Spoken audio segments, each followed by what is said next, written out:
झारखंड विधानसभा चुनाव से पहले आज महागठबंधन का 3 बड़े नेताओं का मिलान हुआ है। ऐसे में कह सकते हैं सीट शेयरिंग को लेकर के आज महागठबंधन के नेता राहुल गांधी, तेजस्वी यादव और मुख्यमंत्री हेमंत सोरेन के बीच में एक महत्वपूर्ण बैठक होगी।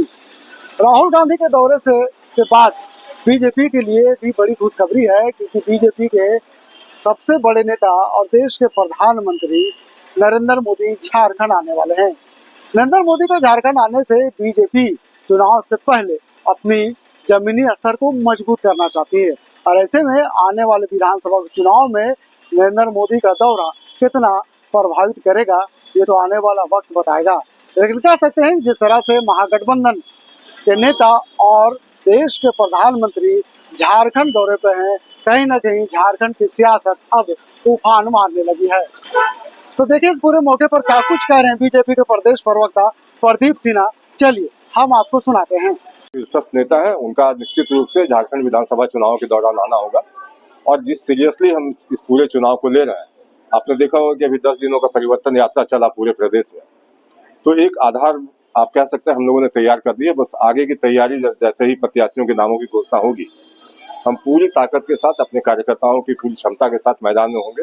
और निश्चित रूप से इस बार जो परिवर्तन यात्रा के क्रम में हमने बुनियाद डाली है उसको अमली जामा पहनाना और सरकार परिवर्तन करना। कहा जा रहा है कि प्रधानमंत्री का कई कार्यक्रम होगा और जो तैयारियां चल रही हैं उसमें इस बार लीड प्रधानमंत्री ही करेंगे इस बार के चुनाव। इसमें संदेह कहाँ है, विश्व के सर्वाधिक लोकप्रिय नेता और भारतीय जनता पार्टी के होने के नाते ये हमारा गौरव है कि उनके जैसा प्रखर वक्ता और ओजस्वी व्यक्ति जो एक आप कह सकते हैं कि विकास के खाके को जिस तरह से धरातल पर उतारा है, तो तमाम विरोधी दलों के लिए वो चुनौती है कि उनकी जो दृष्टिकोण है गरीबों के उत्थान को लेकर और खासकर जो एकदम बिल्कुल हाशिए पर है वैसे लोगों को सामने लाना, उनको अवसर देना, उनको ताकत देना, ये प्रधानमंत्री जी की खासियत है। जनसभा जो होगी वो कितनी जनसभा तय कुछ हुआ है? ये अभी तो चूंकि महाराष्ट्र के भी चुनाव साथ साथ हो रहे हैं, तो ये देखना होगा कि चूंकि महाराष्ट्र में भी 20 तारीख को एक ही चरण में चुनाव है, झारखंड में 2 चरणों में चुनाव है, तो वो सारे जो लोग चुनाव प्रबंधन समिति में है वो देखेंगे कि किस तरह से उनके दौरे को आयोजित किया जाए ताकि उसका मैक्सिमम लाभ हमको मिल सके। देखिए सभी दल अपनी अपनी तैयारी कर रहे हैं, अब राहुल गांधी हो या फिर तेजस्वी यादव हो, लेकिन तेजस्वी यादव के दल के लोगों ने ही आरोप लगाया था कि वो पिछले साल बोल के गया था कि मैं हर 2 महीने पर आऊंगा और फिर कभी आए नहीं। अब चुनाव के वक्त उनको झारखंड की याद आई।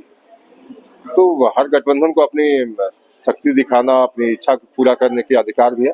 और जहां तक प्रश्न है कि हम विरोधियों को हल्के से नहीं ले रहे, उनको कड़ी चुनौती देंगे, सरकार की विफलताएं गिनाएंगे, 5 वर्षों में जो उन्होंने किया नहीं किया उसको ज्यादा बताएंगे। राहुल गांधी का झारखंड दौरा है, क्या उसमें कुछ बदलाव देखने को मिल सकता है?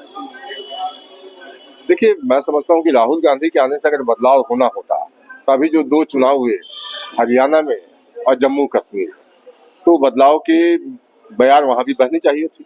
लेकिन हरियाणा में जनता ने उनको खारिज कर दिया, जम्मू कश्मीर में हाशिए पर डाल दिया, सिर्फ 6 सीटें मिली उनको, इसलिए उनके आने जाने का कोई प्रभाव नहीं होना है।